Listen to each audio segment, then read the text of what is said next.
Le président Macron a prévenu : nous allons souffrir. Mais force est de constater que nous ne serons pas tous égaux devant cette souffrance. Des plans de suppression d'emplois sont déjà envisagés et tombent comme des couperets. Airbus, Alinéa, Airbnb, la SNCF, TUI France, et la liste n'est malheureusement pas exhaustive. Ce sont ainsi des milliers de salariés qui vont subir un véritable tsunami social. Comment accepter qu'Air France et Renault aient bénéficié de milliards de prêts et envisagent aujourd'hui des licenciements? Pourquoi avez-vous refusé, comme nous l'avons proposé, de conditionner ces aides et ces prêts à des critères sociaux et environnementaux? En fait, votre boussole n'a pas dévié. Et vous refusez à retenir la leçon du CICE et autres aides publiques qui n'ont fait que gonfler les poches des actionnaires. Pire, certains groupes opportunistes profitent de la crise pour orchestrer un chantage odieux auprès de leurs salariés, comme par exemple chez Derichebourg. Soit les salariés reviennent sur tous leurs conquis sociaux, soit c'est un vaste plan de licenciement de 750 personnes. Et que dire de ces groupes dont les restructurations étaient prévues avant la pandémie et qui en profitent pour les justifier, comme chez General Electric? Il faut agir par la loi, car sinon, après le chômage partiel, ce sera le chômage de masse. Surtout que depuis 2017, les plans sociaux peuvent être activés au seul motif économique, qu'ils soient passagers ou artificiels. Plutôt que de casser le code du travail, nous vous proposons d'interdire les licenciements comme en Espagne, et en même temps de préparer un vaste plan de relance qui s'appuie sur la relocalisation de notre industrie, la nationalisation des entreprises stratégiques et la nécessaire transition écologique. Madame la ministre, les jours heureux ne se convoquent pas dans les discours. Ils se mettent en œuvre au prix d'une ambition politique de haut vol pour être à la hauteur de la crise que nous traversons. Madame la ministre, aurez-vous le courage politique d'interdire les licenciements pour éviter le massacre social? Pour vous répondre, la parole est à Madame la ministre du Travail. Madame Pénicaud, vous avez la parole.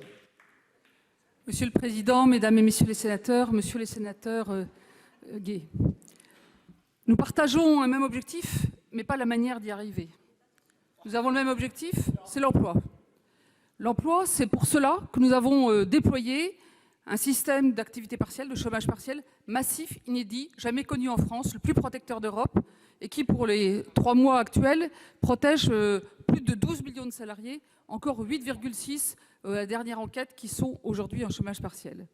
La question qui se pose, c'est comment continuer à stimuler et à protéger l'emploi dans la deuxième phase dans laquelle nous sommes entrés, qui est celui de la reprise d'activité économique progressive. Les secteurs sont très inégalement touchés. Vous l'avez d'ailleurs sous-entendu.